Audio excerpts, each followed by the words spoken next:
All right, Howell, Yes, or indeed, do you want thank you. to wait? No, I'm barod. barod, hollol, Okay, fantastic. So Howell has been a constant support and presence with the Bangor and Innismore Peace and Justice Group over the years and the years. And we will be sorry to see him go. But I hope he will still come and be with us. And we thank you, Howell, for all your support over the years. Oh, Thank you. So, Howell Williams, thank you. Thanks.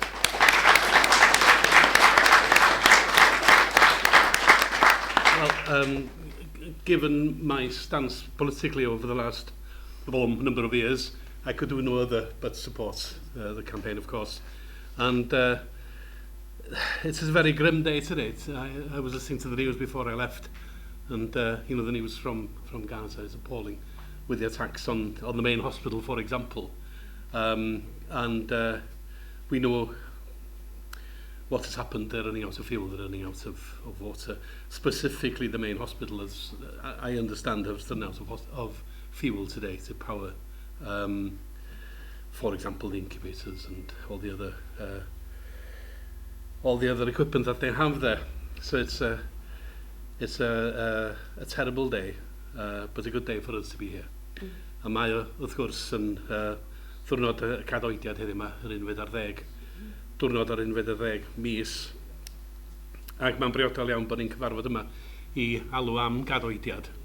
Dwi'n rhyfeddu gweld rhai gwleidyddion yn ceisio wneud achos bod na ddim lle i alw ar Cadoediad ar y ddwrnod fel hwn. Ac wrth gwrs yr gwrthwyneb sydd yn wir. Ac yn sicr da ni'n meddwl heddiw yma am yr holl bobl sydd yn ymgynnull yn Llundain. Ac da ni hynyderu, fydd o yn wrthystiad enfawr ac yn un cry iawn. Ac wrth gwrs yn groes i ffordd mae'r papurau bach yn arbennig yn awgrymu. Dyn nhw'n mynd yn agos at y cenotaph, wrth gwrs. Maen nhw'n cerdded i'r prif le ddylia nhw'n cerdded iddo fo yn Llundain, sef Llysgenadaeth America.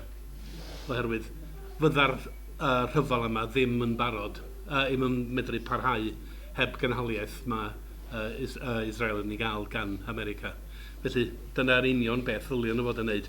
Dwi yn pryderu, fel dwi'n siŵr da chi, fydd yna grwpiau adain dde wedi hannog marnau ofn gan ysgrifennydd cartra Prydain Fawr. Fydd yna grwpiau felly yn mynd i achosi traffarth. Yn chwerthinllyd maen nhw'n dweud bod nhw am amddiffyn y cenotaph, felly lle fydden nhw filltir i ffwrdd, gobeithio bydden nhw. Ac fedrwn ni gael gwrthystiad rymus yn Llundain heddiw. Mae'n atgoffa fi, mae'n rhaid i fi gyfadda, o'r ymgyrch oedd yn erbyn rhyfel Irac, efo'r wlad yn mynd i un cyfeiriad a'r gwleidyddion yn arbennig prif bobl y pleidio yn mynd i'r cyfeiriad arall. Dwi wedi paratoi chydig bach o nodiadau, a dynau trwy rhain o Saesneg, yn Saesneg maen nhw'n rhannall yna yn areithia yn datganiadau ni. Dynau wneud hynna rwan, gobeithio newch chi fadda fi siarad am ryw 5-10 munud. Dyn dwi eisiau just crynhoi o ryw bwyntiau sydd wedi codi allan o'r cannoedd a'r gannoedd o ebyst dwi wedi derbyn fel aelod seneddol. Ac mae'n grynhoad o'r pwyntiau dymol fydden ni fabwysiadu i fynd ymlaen o'r sefyllfa yma. So I'll continue in English for a little while with just some extracts from what we as a party have been saying, and I think what people across the country have been saying since the events of October the 7th. And I should start by saying a lot of people seem to think that it started on October the 7th, but of course it started 75 years ago. I mean, that's the context of this matter. Throughout my political life, throughout my life almost, I've been aware of the conflict in the Middle East, and as I read and understood more, I came to understand why there is conflict there as well, and it's not straightforward at all. I had the opportunity the other day, I was looking through some old papers looking for something specific, and I was looking for a letter that I received from a Jewish friend of mine who was at university with me in Cardiff. He was over for a year, and we had long discussions about this. He's Jewish, but he's not a Zionist. We were discussing subsequently by letter what should be done and coming to, at that time, the conclusion that a peaceful settlement with a two-state solution was the way forward. There is doubt about that now, of course. And it just stopped me in my tracks because I looked at the date, and it was 1974. I'm showing my age here, but it is a long-standing problem. As far as the current circumstances are concerned, I'll just read you out what's our response. I see Sian Gwenllian is here, and the response from my party, at least, on October the 8th, that is the following day, and I've just highlighted a few words here. An immediate ceasefire, de-escalation and urgent humanitarian aid to civilians led by the international community are urgently needed before more lives are tragically lost in the ongoing conflict. That's the day following. On the 10th, Rhian ap Iorwerth, our party leader, said, "Today we urge the international community to work together swiftly to persuade the relevant powers to introduce a ceasefire to allow the release of those held in Gaza against their will." And then Liz Saville-Roberts, my colleague in Westminster, saying on the 16th, the Prime Minister has announced humanitarian support today, which I welcome. As a close ally of Israel, what steps is he taking to urge Israel to comply fully with international law, including supplying essential fuel?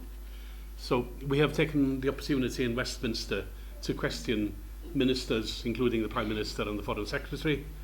The point about fuel is quite crucial, I think. Well, the point about fuel and water, the fuels are in the desalination plants. So I took that up with the Foreign Secretary in an oral question, asking, can the Foreign Secretary tell me what practical steps are being taken to ensure the resumption of fuel supplies? That's on the 18th. And what I got back was a lot of waffle, really. I asked him a specific, practical point, and he wouldn't answer, of course, but he couldn't, because he couldn't. If one brings it down to the human level, to what people are facing day to day, they have no answer. They talk in generalities. They talk in, in the high politics of strategy and that sort of thing. And what we're facing, of course, is the tragedy of day-to-day killings, day-to-day people doing without food and doing without water. Again, Sioned Williams, who's my colleague down in the Senedd, and myself released a statement on the 20th, again calling for a ceasefire and so on. I'm looking for, I did ask the Prime Minister. Howell, yes. there's a fair number of people outside, so if you could speak up, they may be able to hear you. Yes, definitely. My mother always used to say to me when I would be reading something in chapel that I had to speak to the back with a very loud voice. Exactly. Yes, so I'll do my best and welcome everybody who's like me, but a bit late. I did ask the Prime Minister, taking the opportunity of his statements, and I'll just read out what I said. In their joint policy statement, the Prime Minister, President Biden and other leaders said that they have committed to continue coordinating with partners in the region to ensure sustained and safe access to food, water, medical care and other assistance. It's quite ironic that he said that that's the 23rd of October. So they were committed to that even then. But fuel is not mentioned specifically. He didn't say with President Biden that fuel was, and fuel is crucial, as I was saying. So I asked the Prime Minister. The Prime Minister didn't mention fuel with Mr. Biden, but in his statement to us today, he says, and I said, that's page 4, line 7, which I read it very quickly and found it, he had mentioned fuel. So I asked him, if you want to talk about high policy, is securing the delivery of fuel an UK policy aim, or is just the joint position of the leaders? So is the UK following its own line here, saying, contrary to what President Biden and the others are saying, we also want fuel? And you can read it up in Hansard if you need to bother, because you needn't bother, because again, he just went off on it. But I asked him a specific question, and it's my job as your MP for most of you, I'm sure, is to put him on the spot on specific issues about his own government's policy, and he just refused to answer, unsurprisingly. I followed that up with a letter to James Cleverly, asking a number of points. For example, delivery of fuel, discussions with the United States about coordinating efforts, and various other things. Again, asking the specific hard questions, and I got a lot of waffle in return. So, we have called for a ceasefire. We have tried to put the government on the spot, but as ever, they are wriggling.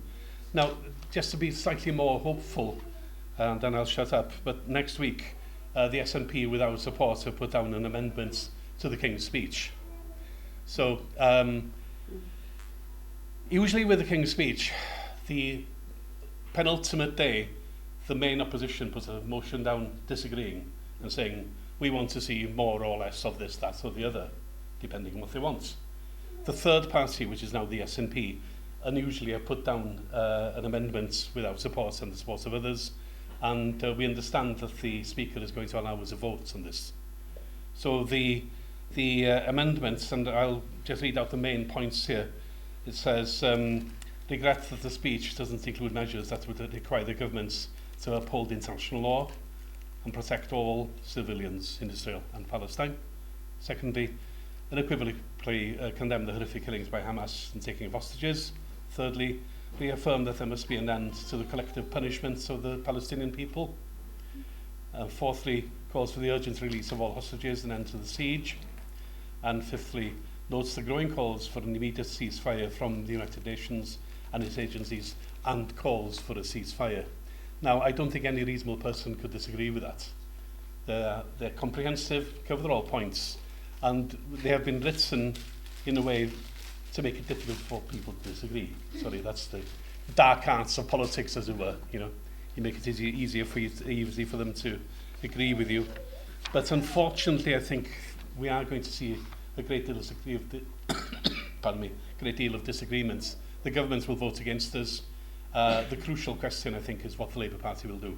Yeah. Now, it looks as if anything between 30, 40, 50 or 60 of them might support us, others might abstain. Now, the government will win, of course. They'll turn out. And with the Labour Party support, they will beat us. As I said, a bit like Iraq, you know, when we got used to losing everything by 40 or 50 votes on our side and 500 or so on theirs. But we shall see.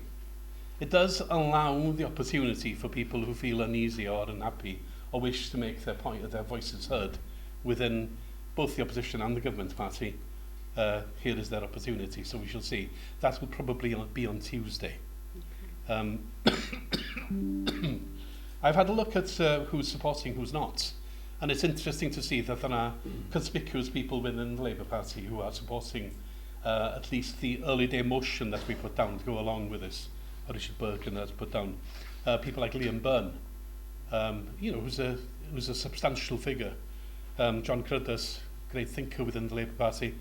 Stephen Timms, who's got a very long record in a field that I'm interested in the field of welfare.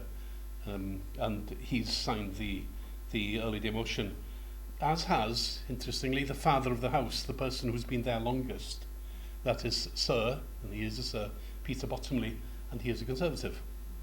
Oh. There are some other former Conservatives who are now independents who have also signed. As I said, Richard Birkin, who's one of the left-wing Labour MPs, I suppose you'd call him, has put down an early day motion. That's just a statement of opinion. That's all that is. But, you know, it again gives people the opportunity to say what they think. And by now, 96 people have signed it. It was sponsored by Richard, but had the 6 first signatures are taken to be the lead signatures.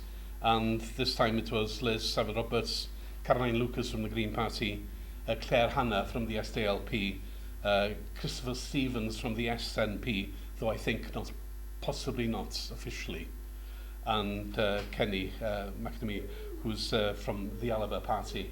And there are other people as well from other minor parties, such as the Alliance Party. So there we are at the moment. I should say, you will know, of course, that there's been a resignation from the opposition front bench, and others are unhappy. It's said that about 10 other shadow ministers are unhappy. But we all also understand, when I was down there day before yesterday, that the Labour whips are out already saying that, if they want to keep their place, they'll have to vote against. So that's where we are. Can I just say, therefore, that I did collect some points that people have sent to me, and I won't read them in full, but you'll get the drift, and I think this is the way we should be going. We should be opposing Israel's indiscriminate bombing and attacks on Palestinian people and the civil infrastructure, pushing for a full restoration of water, gas, electricity, etc., supporting criminal accountability for war crimes committed during this conflict by all sides, prioritising the end of the occupation and the illegal settlements of Palestinian territories, and calling for a ceasefire, and crucially, I think, halting weapons sales to Israel. Yes. That's what's keeping it going. I've seen some pictures on the web, actually, of people in the United States blockading ships which were carrying arms. There was an action down in the southeast of England the other day against the BAE. Some people picketed BAE, and I think those sorts of actions, contribute as well. But I think the first thing to do, and it's such an obvious point, is to stop the killings. Just stop the killings. Then we can talk. I think the arguments about a pause being acceptable and a ceasefire allowing Hamas to regroup, they're vicious, cruel, and laughable. What we need is a ceasefire. Thank you.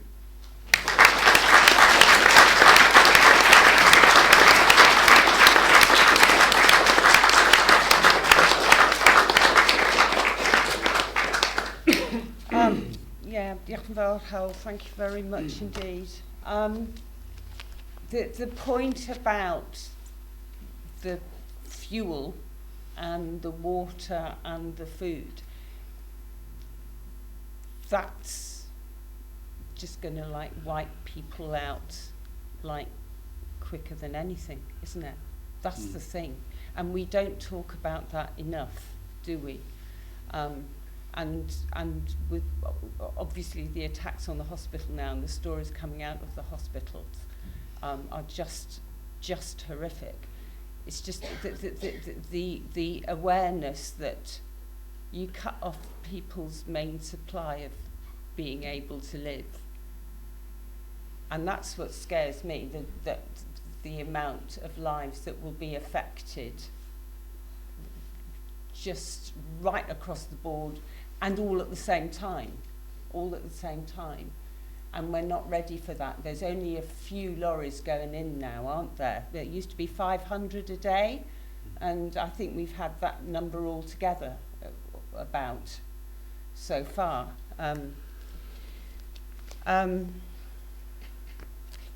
We'll talk later. I'm going to introduce Alice now, Alice Gray. Again, when we've had our meetings over the past on Palestine, Alice has always been with us, and she has first-hand knowledge of working and being over there, doing her work on permaculture before, just outside Bethlehem, I think it was. But I'll welcome Alice and leave her to tell us what she wants to say now. Thank you, Alice.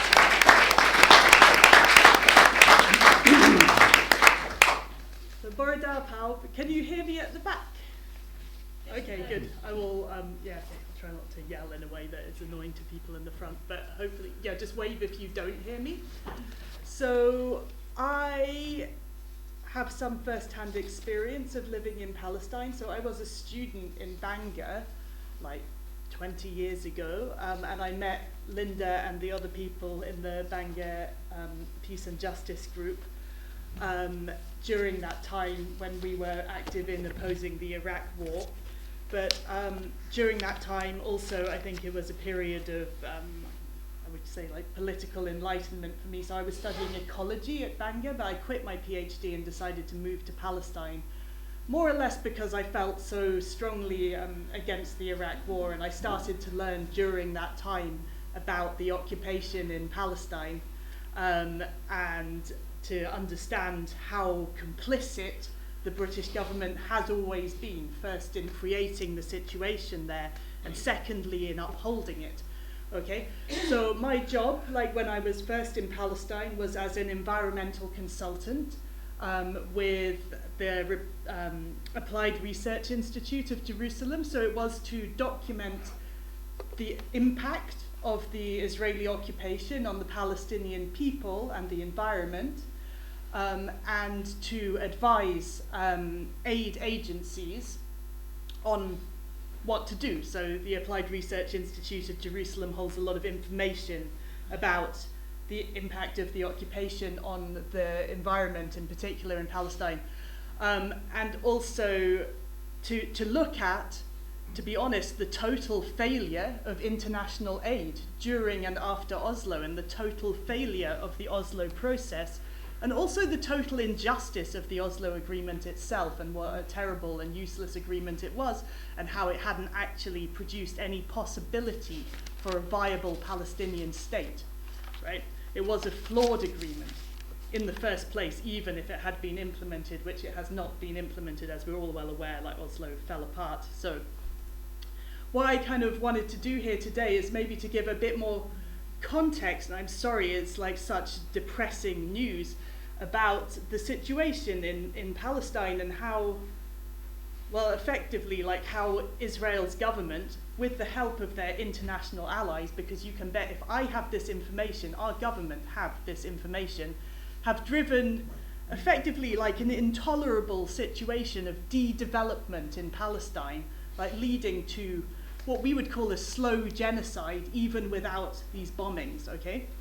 And that is a deliberate policy of Israeli leaders, right? They have not been silent about it. They have said, they've made public statements to the effect that you can't, okay, this is a direct quote from Ayad Olmert, you can't simply put people on buses and transfer them over the border, but we prefer to create what we will call positive conditions, right, which will cause people to leave Palestine on their own. And even the UN have referred to this as ethnic cleansing by other means. And that is the baseline situation in Palestine. So Gaza, let's just quick facts. Gaza, 365 square kilometers of land, 2.2 million people, one of the most densely populated areas on the planet. The root of Gaza's like environmental problems in many ways are the fact that 75% of the people are refugees who were originally ethnically cleansed from their lands in Israel and forced to live in Gaza. So one way to understand Gaza is that it's a huge refugee camp of people who didn't want to be there in the first place and who have been denied their human right to return to their lands, which is illegal under international law that they even are expected to live in Gaza in the first place. But Gaza does not have the resources to sustain this population, right? So from the very beginning of like imposing this huge population bloom on Gaza, the environment began to suffer. So yes, 75% of people are refugees, 50% of Gazans are children, also really important fact to understand, like 50% of the people being bombed now are children, okay? Gaza has always had inadequate food, right? They don't have enough land to do agriculture effectively. They also do not have enough water. The coastal aquifer, which underlies Gaza, for years has been badly overdrawn. Okay, so like there isn't enough water there, but people pump it anyway. The impact of that on a coastal aquifer is that the sea is infiltrating the aquifer.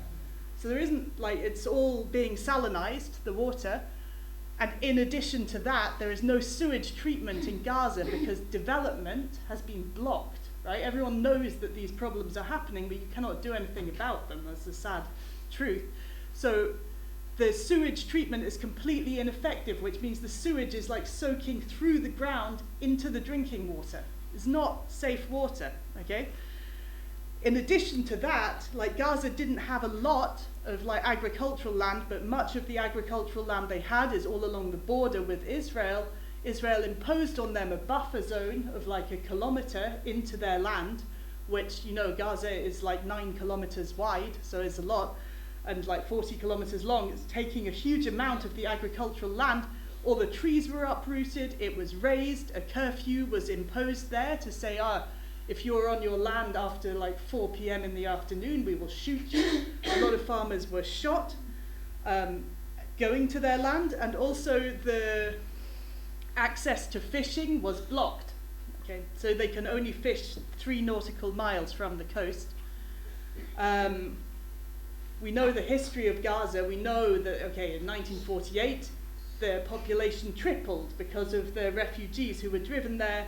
We know that in 1967, Israel put them under direct occupation, that after the first Intifada, they fenced them in, that after the second Intifada, after building settlements in Gaza, they then withdrew them, fenced them in even harder, imposed a siege, and declared them a hostile entity. So to imagine that this war started on the 7th of October is like very bizarre. Just to mention the things that have happened. So I moved to Palestine in 2006. So just the operations that have happened since 2006. And one thing that we understood in 2006 was that the Gaza disengagement was not some generous thing that the Israeli government did for the benefit of Palestinians.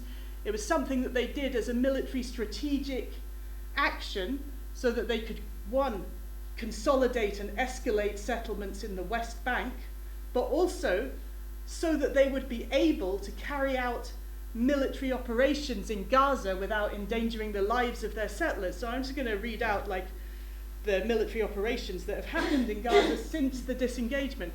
Operation Summer Rain, 2006, 450 people dead. Operation Hot Winter, 2008, 110 people dead. Operation Cast Lead, 2008, 1,383 people killed. Operation Pillar of Defense, 2012, 162 people killed. Operation Protective Edge, 2014, 2,147 people killed. Operation Guardian of the Walls, 2021, 253 people killed. All right, these are just the major operations that Israel has carried out. Other people are killed in Gaza all the time anyway. They're shot when they approach the buffer zone. And also, this crumbling environment, right, this is not an atmosphere in which any development can go forward. And worse than that, it's an atmosphere of de-development. It's an atmosphere of the destruction of life-giving infrastructure. So water, sanitation, and energy and agricultural infrastructure have just been destroyed repeatedly in Gaza. The Gaza power station was blown up in 2006. It was the first target that the Israelis hit. So the other thing I will state is that when Israel bombed Gaza, they deliberately target, not even civilian targets, they target the life-giving infrastructure, right? In 2014, I visited Gaza. I was able to get in, and I spoke with the Minister of Construction or whatever, and he was saying that, they blew up the water reservoirs. There was just no excuse for it. It was just a deliberate move to destroy the infrastructure that everyone depends on to live. Okay? What has happened, since 2000, right, this is de-development in a really extreme sense, access to safe drinking water, right? In 2000, 98.3% of Gazans could access safe drinking water through the water network. Right, in 2014, that was down to 10%, right? 30% of arable soils, which are all that land along the border, have just been destroyed by the repeated passage of tanks. In 2012, so again, whilst I was working in Palestine, everyone was saying that maybe Gaza is going to be uninhabitable. This is the level of the destruction of the environment. Maybe it will be uninhabitable by 2020. And to be honest, every red line named in that report has already been crossed, right? So, and this is a deliberate policy that Israel has carried out, again, I will state, with the full knowledge and support of their international allies, because if I know, our government knows. There is no way that they don't know.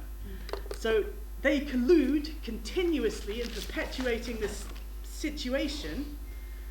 Yeah, at the start of the current crisis, 63% of Gazans were already food insecure. And what this has done is create a dependency on Israel, where now they are able to exploit it. Perhaps they've been building up to this all along, where Gaza depends on them for water, depends on them for electricity, depends on them for fuel, has totally inadequate infrastructure to support their own needs, and Israel is able to exploit that to communally punish the people of Gaza. So I feel like we all know what is happening now. It's gone from a crisis to a full-blown catastrophe, you know?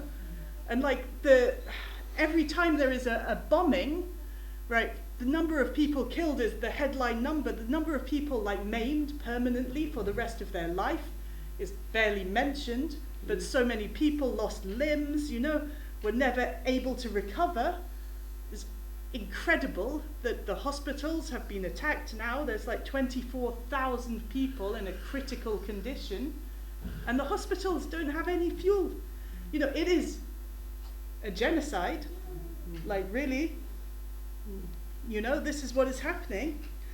Yeah, and as we have already mentioned, the fact that there is no fuel is like beyond cruel, because the pumping stations don't work. So no sewage, no desalination, no water distribution. So I would just like read out a statement from the UN rapporteurs, who are experts on this. So it was signed by like 11 UN rapporteurs, which says, we are sounding the alarm. There is an ongoing campaign by Israel resulting in crimes against humanity in Gaza. Considering statements made by Israeli political leaders and their allies, accompanied by military action and escalation of arrests and killing in the West Bank, there is also a risk of genocide against the Palestinian people in general. There are no justifications or exceptions for such crimes.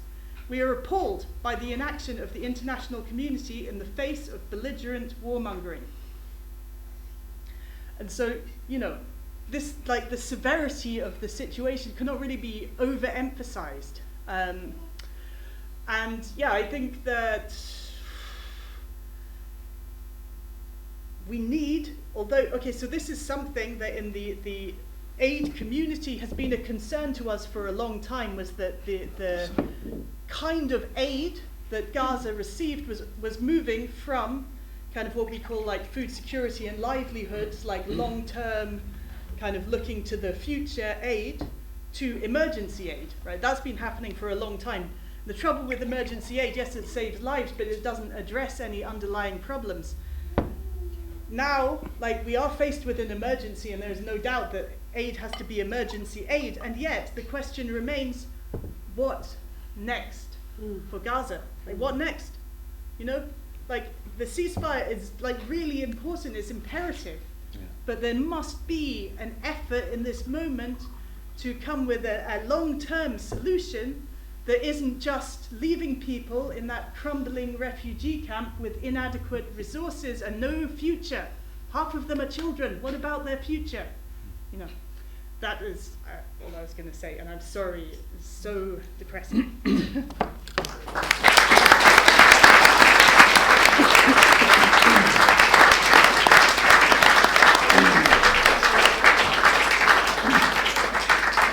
Ian.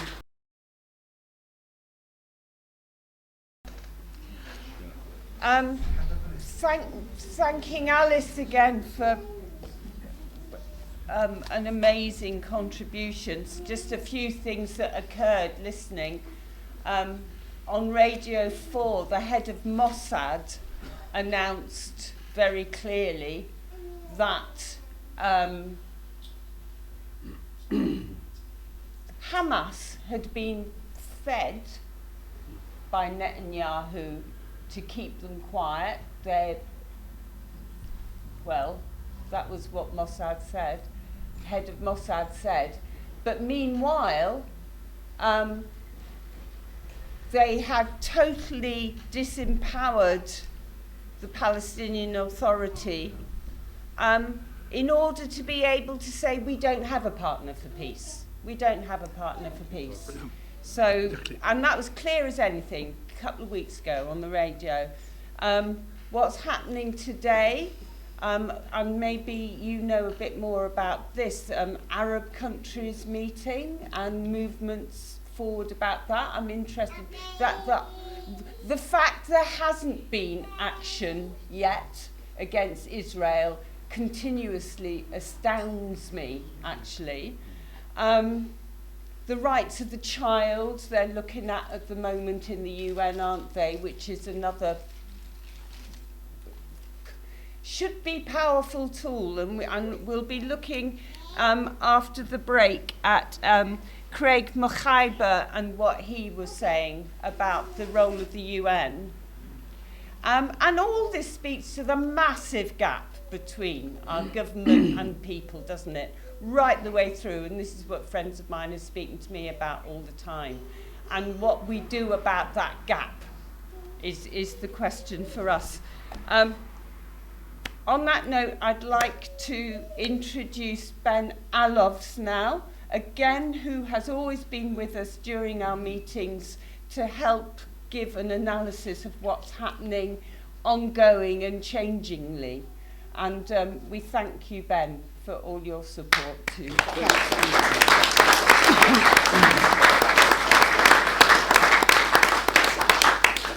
Okay. Thank you, Linda. Thanks to Howell and Alice, for your presentations. Alice, I was impressed by your presentation.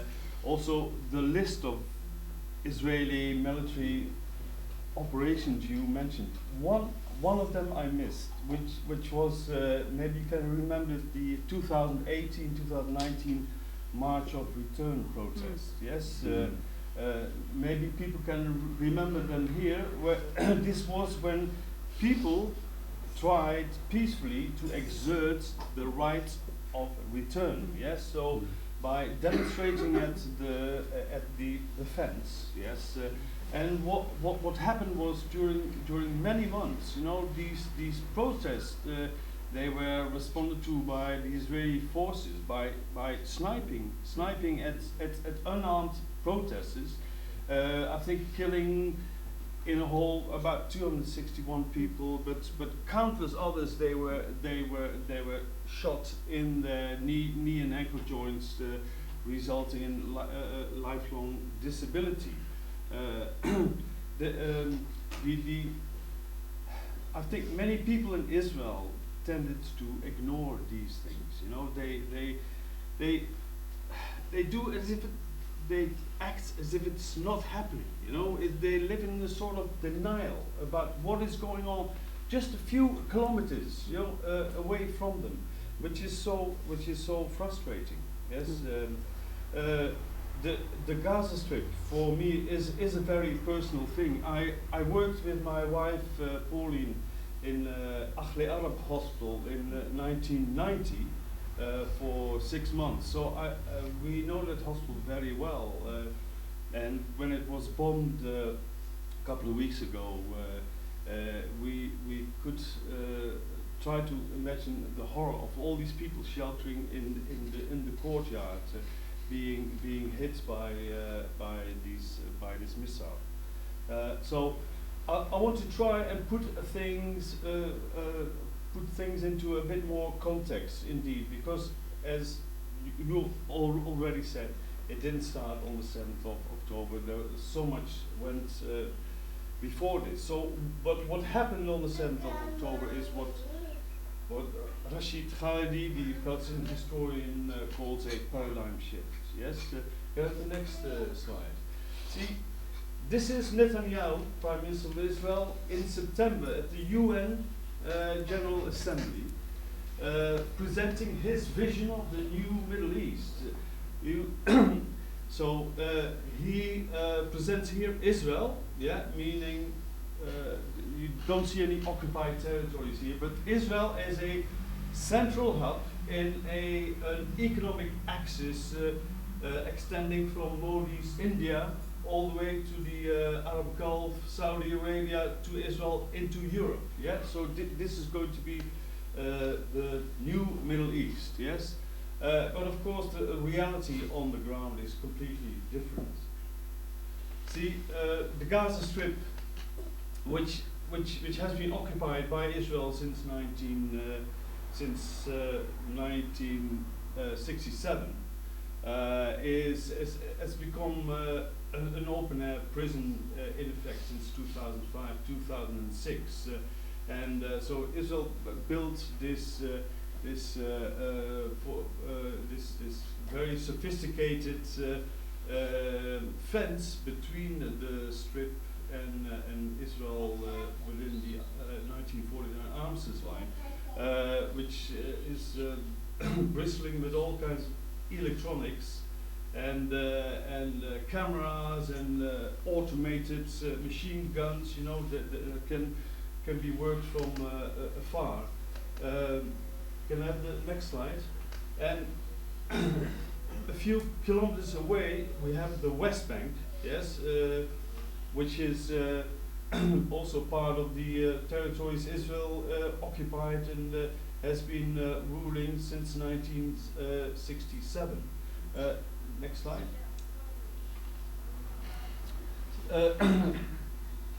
Alice was mentioning the failure of the Oslo agreements, yes. So the only thing that is left is that we still have Area A, B and C, yes.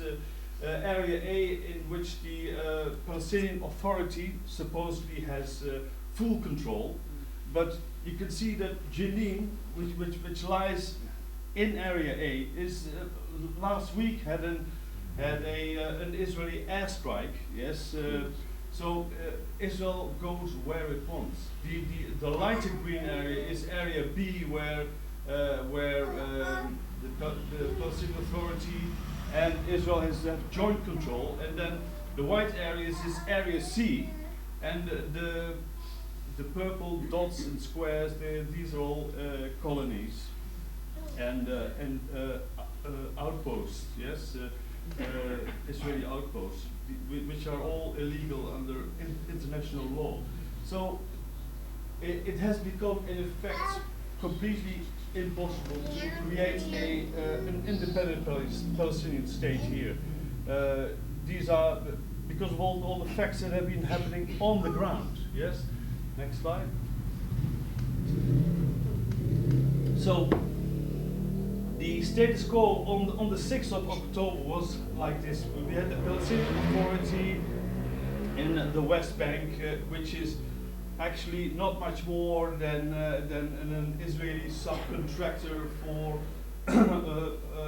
to establish a law and order for Israel. Completely powerless.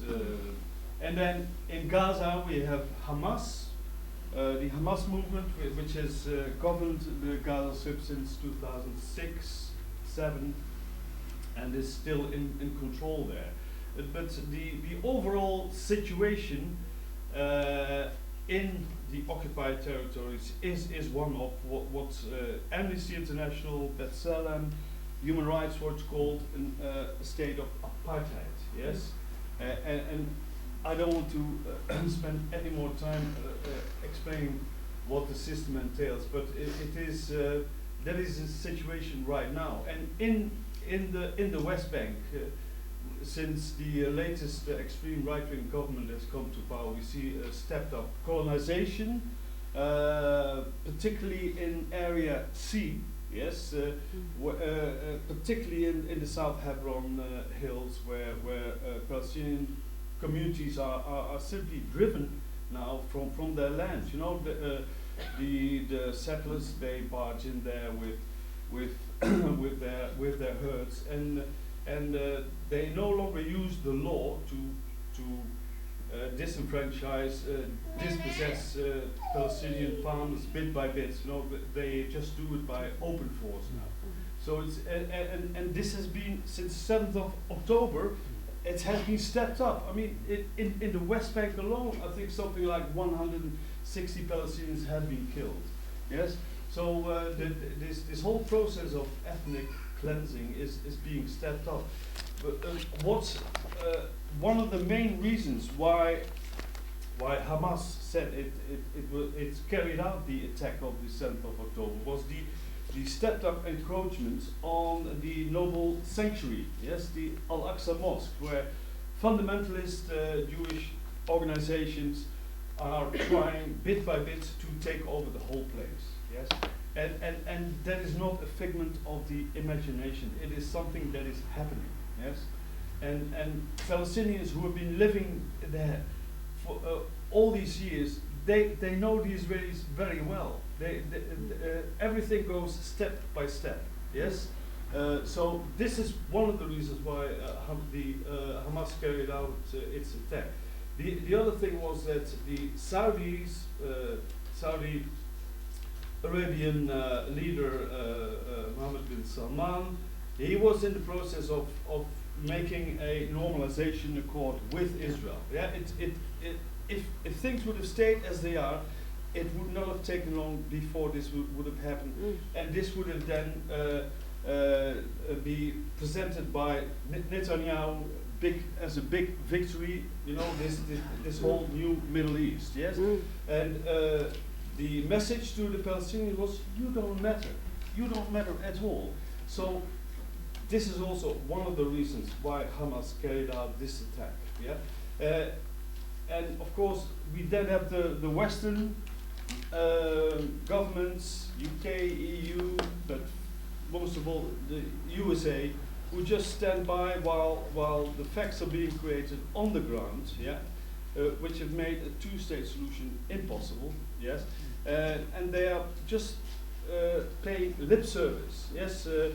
To a two-state solution, which is no longer possible.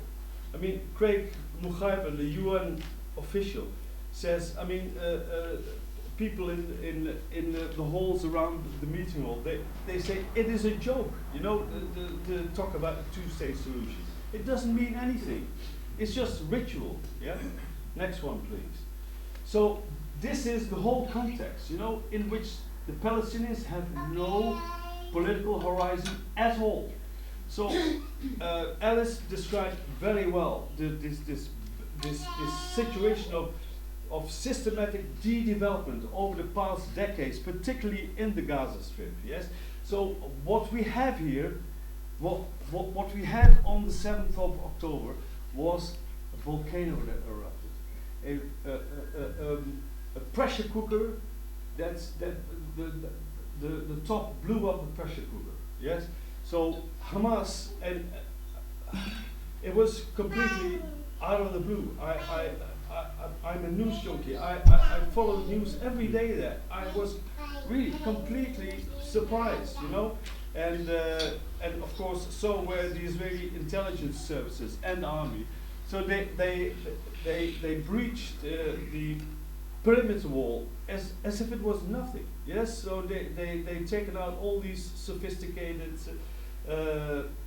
surveying equipment, the automated machine guns. They just sprayed the cameras, and the whole high tech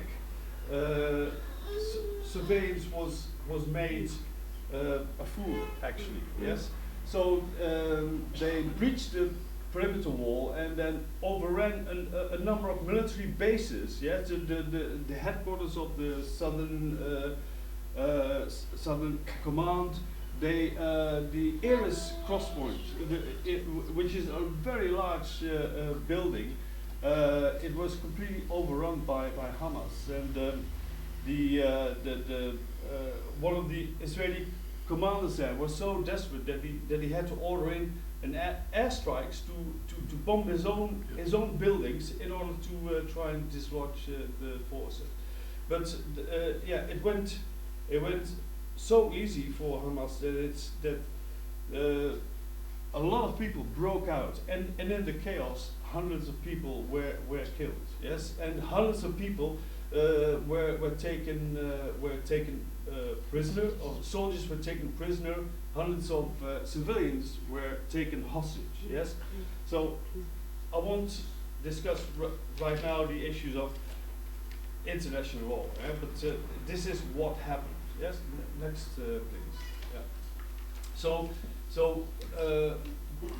this had an incredible effect on Israel, but not only was this an unprecedented failure of intelligence and security. yes, because Israel prides itself on bitachon, yeah, bitachon, security. We are the best in the world. So they were really, they were so humiliated by this, you know. Not only when the soldiers, they were defeated, taken prisoner, killed, they were humiliated, yes. And this came in the midst of a near civil war inside Israel itself. You may have heard about the conflict in Israel between two groups, secular, liberal Zionists, and on the other end, the more religious Zionists who want to slowly take over control. And this is leading to a big conflagration between two large groups in Israel, yes, and it's leading almost to some kind of civil war. So, and in the middle of that came this historic breach of what is called in Israel the social contract. Social contract means that we, the parents, send our sons and daughters into the army to protect us, yes, and Israel has failed. The army, the government has failed big time to protect its people. Next, please.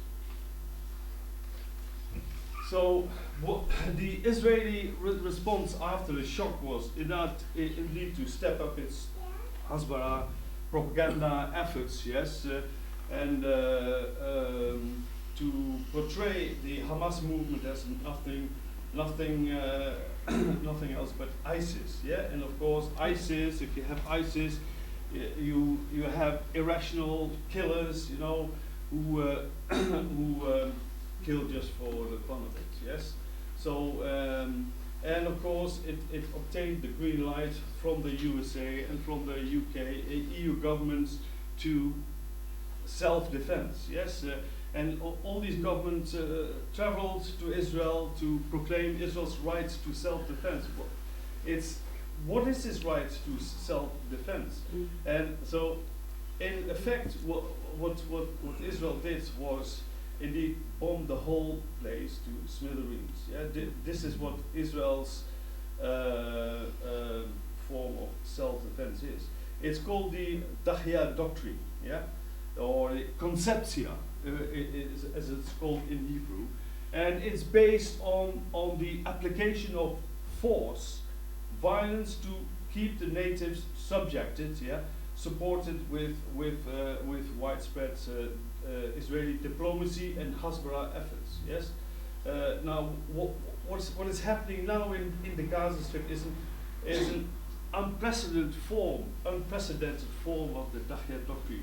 The Cadoediad doctrine was first applied in 2006 when Hezbollah in the north captured a couple of Israeli soldiers, and in response the Israeli Air Force carried out massive bombardments on the southern suburbs of Beirut, waging widespread destruction of the civilian infrastructure. Yes, everything. Yes. So what is happening now in the Gaza Strip is an extreme version of it. Yeah, and we've heard Naftali Bennett, one of the previous prime minister, announce that this is what should be happening. Yeah, we should instill fear in their hearts. Yeah, and fear in their hearts that they will never rise up against us again. So. It just means the application of more and more force, yes, without there being any political horizon at all. Next one, please. So this what is happening now in Gaza is that it's showing the absolute failure of this strategic. Strategy of conceptia, yes, the reliance on force and give Palestinians no political horizon. Yes, if you keep on bombing people, the only thing you will ensure is that people will resist. You know, people will never be bombed into submission. So and Hamas, yes, the Hamas movement is only a symptom. Yes, it is a symptom.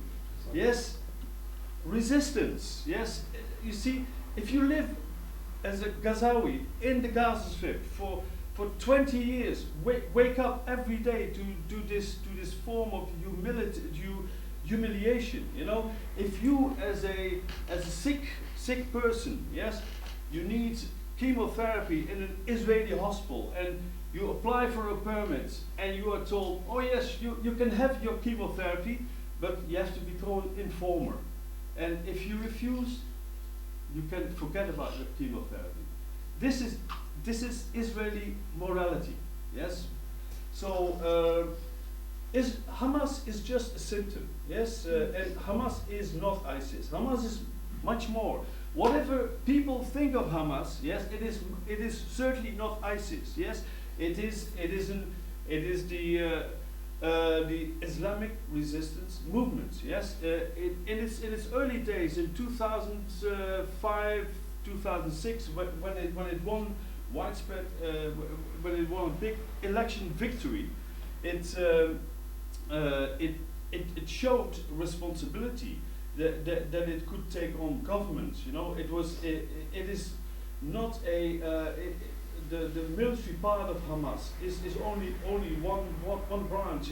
It has got it is a political movement, and it's got a very strong social branch, which is looking after the people. Yes, so it is much. It is simply not ISIS. That is a simplification meant to deceive people. Yes. So whatever one thinks of Hamas, yes, it has now become the single most Palestinian political force in the area. Yes, that is a reality, and the tragedy is, yes, that it has to take a violent wake-up call to make people sit up and listen, to make these governments sit up and listen. Listen, you still haven't solved this problem that is festering around, has been festering around for 75 years and longer. Yes? Next, please. So, indeed, as Alice already mentioned, Oslo is completely dead. Yes? But what 7th of October has shown that the Palestine question is right back in the center of attention. Yeah, it means that there will be no peace, no stability in the Middle East without addressing the Palestine question in a fundamental way.